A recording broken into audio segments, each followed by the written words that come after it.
در 15 دقیقه بعدی شما رو با نوگانی ها از تاجیکستان و جهان آشنا میکنیم. سلام بینندگان عزیز و سپاس که برای تماشا اخبار آزادی رو انتخاب نمودید. امروز 9 فوریه است و این موضوع ها رو در مد نظر داره. در نتیجه یک جنجال معیشی رهبر کلوب تاکسی زخمی و برادرش کشته شده است. مقامات در این باره رسما شرح ندادند. رئیس شهر گلستان وعده داده است که با کمک سرمایه‌گذاری چینی کمبینات معدنی ادرسمان دوباره فعال می شود. چی وردادوری‌های گرفته بودن همش پرداخت کردگی هستند و کمتر مسئله برخ کردی پرداخت رفته ایستاده است. و دانشجویان ازبکستانی با آرزوی معاش خوب در ممالک اروپایی زبان‌های خارجی را از خود می‌کنند. در هیجان هستم چون که هم از نقطه نظری مالی برد میکنم و هم از نظر جهانگردی. مقامات کلوب ظفر عریفов ساکن این شهر را با گمان آغاز جنجالی که باعث زخمی گردیدن رهبر شرکت کلوب تاکسی و کشته شدن برادر او شده است تحت پیگرد قرار دادند. حادثه روز 7 فوریه در محله یکم می کلوب رخ داده است. مقامات در این باره رسما خبری نشر نکردند. محمود جان محمودов رهبر شرکت کلوب تاکسی در بیمارخانه بستری شده است و قربان علی محمودov برادر او روز 9 فوریه پس از 2 روز بیهوشی جان داده است. در شعبه کارهای داخلی کلوب به رادیو آزادی گفتند که حادثه تحقیق می شود. شاهدان حادثه امروز به رادیو آزادی نقل کردند که ظفر عریفov ساکن این محله با سبب اینکه برادران در نزد خانه او اکسکاواتور گذاشته راه را بستند با آنها مناقشه می کند. به گفته 4 تن از شاهدان حادثه ظفر عریفov با مشت به قربان علی محمودov می زند و او به دیوار بتونی برخورده زخم می بردارد که باعث مرگ شده است. بعد هفته برادر محمود جان محمودov نصف خانه پدری ظفر عریفov را با اکسکاواتور خراب می کند. برادر عریفov امین جان محمود جان را با کارد زخمی کرده است. نظر پیوندان دو طرف به این حادثه معلوم نیست. جسد قربان علی محمودov نصف روزی 9 فوریه به خاک سپرده شده است. قرار است کلانترین کارخانه کارکردی معدن در شمال تاجیکستان با سرمایه‌گذاری چین دیگر باره فعال شود. با گفته شهرداری گلستان حالا کارهای وصل و نصب جریان دارد و با زودترین فرصت صدها ساکن محلی با جای کار تامین خواهند شد. کارخانه ادرسمان 15 سال پیش از کار ماند و صدها ساکن محل شغل خود را از دست دادند. سالها با سرمایه‌گذاران خارجی و داخلی با باریک‌گران قرض و عهده‌داری هایش نمیخواستند احیای این کان را به دوش بگیرند، ولی حالا چینی ها زیانی چندین سالش را جبران کردند. همکارم فرزان محمدی در این باره از ساخت گزارش می‌دهد. یک موضوع اساسی نشست خبری الهام پولادزاده رئیس شهر گلستان مربوط به کمبینات معدنی ادرسمان بود. و گفت که این کارگاه در 6 ماه آینده دوباره باز خواهد شد. حاضر از طرف شرکت اسیم که با قرار حکومت جمهوری تاجیکستان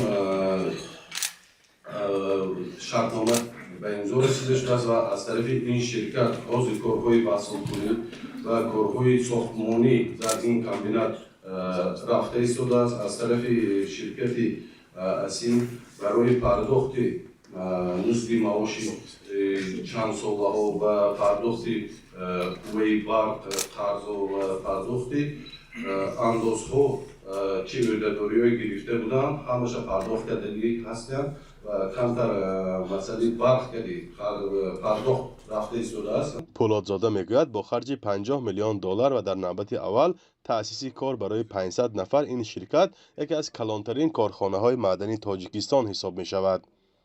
قبلا کارخانه معدنی ادرسمان در اختیار صاحبکاران قزاقستان بود و 15 سال اخیر از کار مانده و کارگران پیشین آن از زندگی سنگین خیش شکایت داشتند.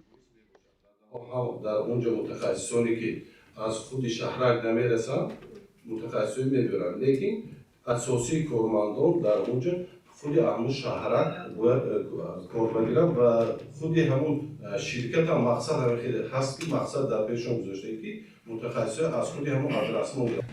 ولی یک نگرانی اساسی ساکنان منطقه این است که تقسیمات کار با کارگران محلی و منطقه چگونه خواهد شد، زیرا در دیگر منطقه‌های تاجیکستان از معاش نابرابر شکایت‌ها زیاد است.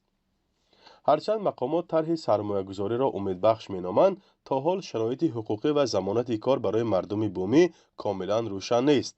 کارخانه ادرسمان در عهد شوروی تأسیس یافت و به پیدایش شهرک در حدود شهر گلستان سابق قیراقم در ولایت سوغد زمینه گذاشت. از آن زمان ادرسمان را شهرک کوهکنها می‌گفتند و دلیلش هم این که بزرگترین کان نقره در همین مکان جایگیر است. فلزات گرانبها از جمله طلا و سرب در بغل کوههای قورمه و قرامزار همین منطقه نهفتند. کارخانه از سال 2006 به شرکت قزاقی کان منصور تعلق داشت و عمدتاً خاکه نقره استخراج می‌کرد. کارخانه ادرسمان فعالیتش را سال 2012 قطع و خود را مفلس اعلام کرده بود. سال 2017 بحث میان مالکان قزاقستانی کارخانه معدن ادرسمان و مقامات تاجیکستان به فایده دولت انجام یافت و کارخانه دوباره ملی اعلان شد. آگاهان میگویند بعد دولتی شدن کارخانه نیز وضع در این سمت تغییر نکرد. بناهای عظیمی آن حالا فرسوده شدند و سیمای شهرک صنعتی زمان معروف را تیره کرده است. این حال نقبکنها و کارمندان آن را مایوس کرد و اکثریت اهالی شهرک را پریشان و سرگردان ساخت. اهالی بیش از 16,000 نفره ادرسمان امیدوارند که مشکل کارگاه حل می شود و مردم شهرک مثل پیشتر با کار تأمین می شوند. فرزا محمدی، رادیو آزادی، شهر گلستان. رو می‌ریم با موضوع دیگر. بابا صوفی رئوفی پسری ظفر صوفی روزنامه‌نگار و از منتقدان حکومت تاجیکستان در ارمنستان دستگیر و با یاری سازمان‌های حامی حقوق رها شده است. او 32 ساله است و چند سال اخیر همراه خانواده‌اش در اروپا تحصیل و زندگی دارد. ظفر صوفی روز 9 فوریه در صحبت با رادیو آزادی گفت پسرش 18 ینور امسال با دیدن همسرش به یریوان رفت، اما غیر انتظار در فرودگاه بازداشت گردید. و افزود مقامات تاجیکستان بابا صوفی را با اتهام عضویت در سازمان‌های ممنوع به جستجو دادند که اساساً نسبت به ناراضیان حکومت استفاده می شود، چیزی که ظفر صوفی بافته و ساخته مقامات تاجیکستان دانست. این روزنامه‌نگار تاجیک گفت رهایی پسرش با فشار و تلاش یک سازمان عمومی حقوق و کارمندان سفارت فرانسه در ارمنستان امکان پذیر گشته است. ظفر صوفی روزنامه‌نگار و مدیر گروه رسانه‌های آزادگان تقریباً 10 سال باز همراه همسر و فرزندانش در اروپا قرار دارد. نشریه آزادگان و خبرگزاری هم نام آن که بیشتر دشواری‌های مردم و ناکامی‌های حکومت را به بحث می‌گرفتند در تاجیکستان بسته شدند.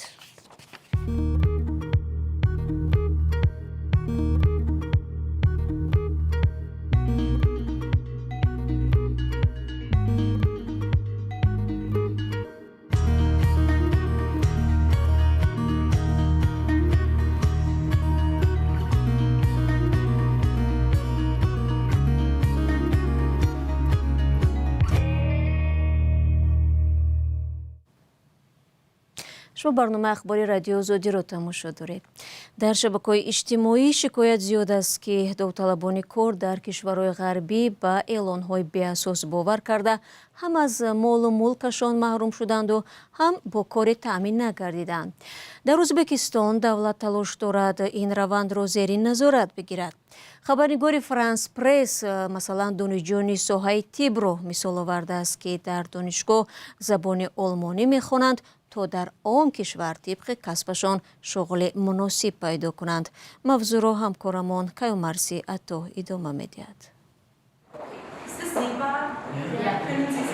معلمه به این گروه دانشجویان دانشکده طبی ازبکستان اصطلاح‌های پزشکی را به زبان آلمانی شرح می‌دهد. دانشجویان امید دارند که دانستن زبان آلمانی امکان دریافت کار را در ممالک غربی بیشتر خواهد کرد.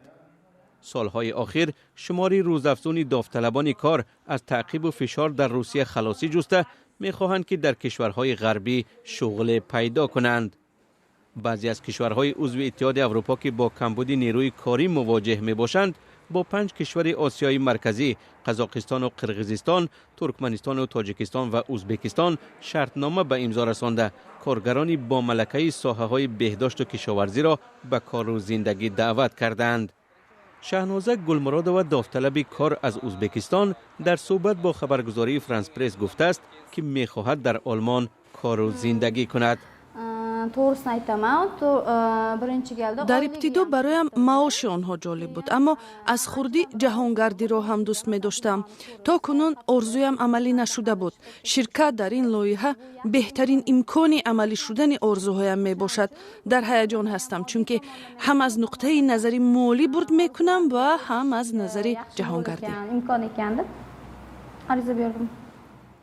این خانم 38 ساله ازبکستانی وعده گرفته است که در آلمان ماه معادل $2,500 آمریکا به دست خواهد آورد که نسبت به معاش حاضرش 7 برابر بیشتر بوده، هم برای برآوردن خراجاتش در آلمان و هم برای فرستادن پول برای خویشاوندانش در وطن کافی خواهد بود.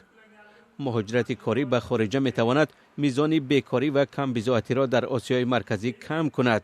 ممالک اروپا تلاش دارند از راه مهاجرت کاری تنظیم شده کمبود نیروی کاری را تا حد رفع نمایند. برای مردمی که سالهای دراز زیر حکم مسکو زیستند، سفر و زندگی در اروپا آسان نیست. اصلا بعد از فروپاشی شوروی و بحران اقتصادی، صدها هزار ساکن جماهیر آسیای مرکزی برای کار به روسیه هجرت نمودند.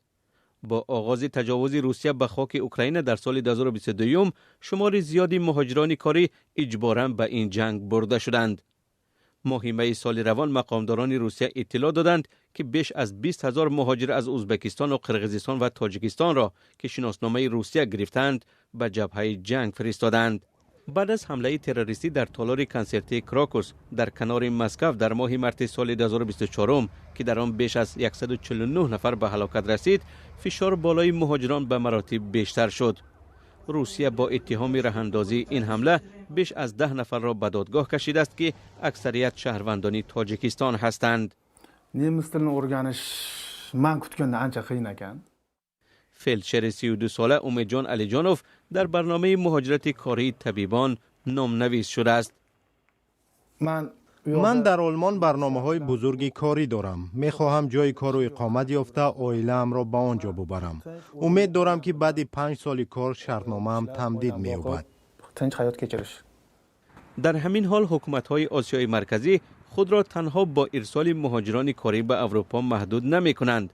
از سال 2023 به این طرف مهاجران این منطقه 75,000 روابط سفر و کار در ممالک خارج را به دست آوردند.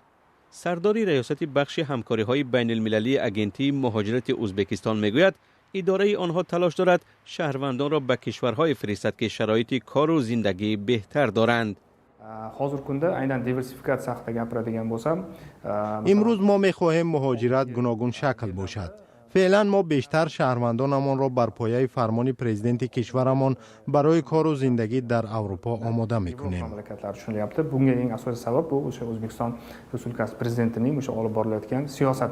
برای اکثر مهاجران آسیای مرکزی که در اروپا کار و زندگی می‌کنند، شرایط زحمت و معاش جالب بوده است، چون که در اینجا به مثل روسیه آنها را نهادهای دولتی اذیت نمی‌دهند. و دلربو عزیزبек و زاده 36 ساله تاجیکستان در نتیجه صدمه مدهش نقلیاتی در ایالت نبراسکا آمریکا جان باخته است. فاجعه 6 فوریه امسال رخ داده است. ضمن صدمه 3 فرزند نابالغ دلربو همراهش در ماشین بودند. تاجیکان مقیم آمریکا با نشر یک دعوت در پایگاه گوفاندمی به جمع‌آوری پول برای انتقال تابوت دلربا به وطن و رسانیدن یاری مالی به فرزندان یتیم مانده شروع کردند. تا این لحظه بیش از $39,000 جمع‌آوری شده است. گفته می شود دلربا همراه 3 کودک نابالغش همگی 3 ماه پیش به آمریکا کوچیده بودند و او تربیت فرزندانش را در تنهایی برداشت داشت. دوستان مهربان، نشر نوبتی اخبار آزادی در همین جا به انجام میرسد. تشکر که با ما بودید، ولی فراموش نکنید که برای آگاهی از آخرین خبرهای تاجیکستان و جهان میتوانید به سامانه رادیو آزادی وارد شوید. فردا ما شما را در برنامه ها منتظر خواهیم بود. خود را احتیاط کنید و خدا نگهدار.